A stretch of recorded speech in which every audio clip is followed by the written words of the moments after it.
What's up sa inyo mga katekamots? Panibagong araw na naman, panibagong usapin na naman ang ating tatalakayin ngayong araw. Pero bago ang lahat, nais ko munang i-shoutout ang aking kumpare, si JC Togano Henes. Yan, ano kami, lower class ko to noong college kami. At itong si John Ian Pax, yan, classmate ko to noong college kami. Member ito ng APD, Airport Police Department. Salute sa iyo, sir. Ingat ka palagi sa duty mo.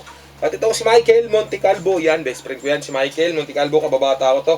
Robert Bautista, yan, salute sa'yo, Sergeant, ingat ka palagi sa duty mo. God bless you all. So, paano nga ba magpalit ng asawa? Ikaw ba ay nagsasawa na sa asawa mo, hindi mo alam anong gagawin? Paano siya palitan? Akong bahala sa'yo, tuturuan kita kung paano nga ba magpalit ng asawa. Kung ikaw lalaki nagsasawa na sa asawa mo, ito ang dapat mong gawin. Kapag nagsawa ka na sa babae nga, sa asawa mong babae, tamad ka na, wala ka ng gana, hindi mo na siya mahal, ang gawin mo lagi, syempre, unang bagay na gagawin mo dyan, kailangan hindi ka na maging sweet sa kanya. Kung yung dati mong ginagawa, sweet ka sa kanya, ngayon ibahin mo na, huwag ka na maging sweet sa kanya. Kung yung mga dati, sinusuyo mo siya, pag nag-aaway kayo, o tuwing Valentine's, o kung ano mang mga occasions, binibigyan mo siyang bulaklak, huwag mo nang gawin sa kanya yun, para unti-unti na siyang magsawa din sa'yo, huwag mo nang gagawin sa kanya yun. Tapos kung ikaw naman, nagiinom ka, lasinggero ka, maglasing ka, tapos pag uwi mo sa inyo, tapos pag walang nakahandang pagkain, yun, magwala ka, maggalit ka, magbasag ka ng plato, basagin mo yung mga mugs, itaob mo yung lamesa, itaob mo yung mga kaldero, yan yung gawin mo para yung asawa mong babae, magtataka yun kung bakit nagkagano ka na, tsaka mag-iisip yun kung anong dahilan kung bakit. Yan ang gawin mo. Kupal! Tapos ang gagawin mo, huwag mo na siya laging kausapin. Yung dati, lagi kayong magkausap. Ngayon, huwag mo na siya laging kausapin. Mas madalas mo nang kausapin yung mga barkada, mga tropa mo. Lumabas ka na lang dun. Lagi mong kakwentuhan yung mga barkada mo. Huwag mo na siya laging kakausapin para lumayo yung loob niya sa'yo. Tapos, di ba, dati nasasarapan ka sa mga luto niya. Kahit masarap, pagkakain mo, sabi mo lagi na hindi na masarap ang luto, ang pangit ng lasa. Ganunin mo lagi para mag-away kayo, mainis sa'yo. Yan, ganunin mo lagi. Hindi masarap yung luto niya, ganunin mo. Tapos, pag inasikaso ka niya sa umaga, syempre, gagawin mo, hindi mo na siya dapat na sasabihin mo sa kanya, huwag mo na akong asikasuhin, hindi mo dapat gawain yan, hindi mo dapat trabaho yan. Yan ang gagawin mo para makapagpalit ka na.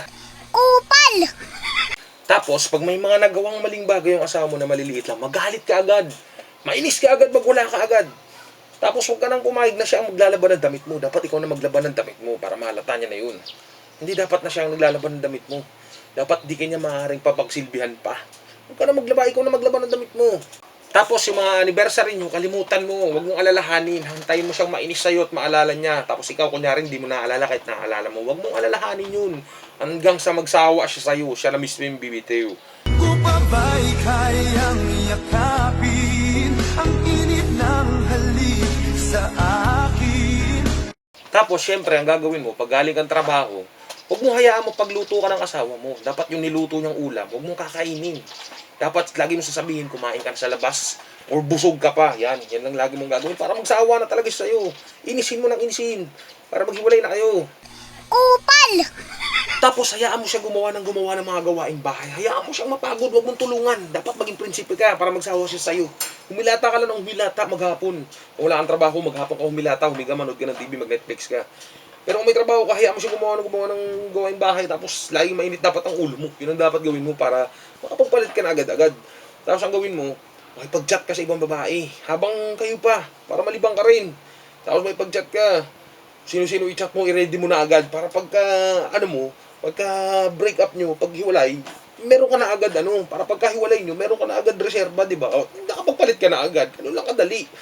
Habang ako'y dahan-dahan nahuhulog sa iyong mga titik na kay lambing. Di ba? Ganun lang kadali yun. Huwag ka masyadong mangamba na hindi ka makakapagpalit ka. Sundin mo lang tong gagawin kong to. Makapagpalit ka agad. Tapos, huwag mo nang ibigay yung sahod mo sa asawa mo. Konti na lang, kung bibigyan mo man, konti lang ibigay mo, huwag na lahat. Kung tulad dati, lahat ng sahod mo binibigay mo sa kanya. Huwag mong ibigay lahat para magtaka talaga siya at mainis na lalo sa'yo at magsawa rin siya sa'yo para, yun nga, para makapagpalit ka na ng asawa. Tapos, kung ikaw yung nagluluto sa bahay mo, ang gawin mo, araw-araw adobo para magsawa siya sa luto mo. Dang balasik tis eh. Araw-arawin mo magluto ng adobo, huwag ka magpalit ng ulam. Siguro magluto ka ng adobo, sa isang buwan siguro, lahat, araw-araw, yung isang buwan na yun, puro adobo yung ulam nyo, umaga, tanghali, hapon, hanggang gabi, adobo. Yan, para magsawa yung babae sa'yo. Kung hindi mo naman kaya mag-first move sa kanya na makipaghiwalay ka, yun ang gawin mo. Kung inaantay mo siya mag-first move ng magsabi na maghiwalay na tayo, hindi na kita gusto, yun ang gawin mo para mabilis magsawa sa yun. Sana may mga matutunan ka dito. Sigurado effective naman to, 100% to pag to ginawa mo. Tapos ang gawin mo, kung araw-araw mo siyang binibilihan ng mga skincare, itigil mo na yung pagbili mo ng skincare sa kanya. Yan, para magsawa din siya. Yan, huwag mo nang bilihan ng skincare, tsaka huwag mo nang bilihan ng mga chocolate kung binibilhan mo man. Ng mga pasalubong, huwag mo nang bilhan. Para magsawa agad sa'yo. At sa ganun, makapagpalit ka na. Tapos yung asawa mo, kung sexy yung asawa mo, dapat lagi mong sabihan na mataba. Tumataba na siya kasi nakaka-open sa kanila yun. Dapat lagi mong sasabihin mataba siya. Ang taba-taba mo na, ang tambok mo na. Yan. Hoy, ano yun? May ganun ba? Pwede ba yun? Okay lang ba sa'yo? Tapos kung maganda yung mga damit niya, maganda naman siya manamit, lagi mo sasabihan na ang pangit ng mga damitan niya, mga losyang na yung damitan niya. Yan, sasabihin mo sa kanya palagi para mag-overthink siya.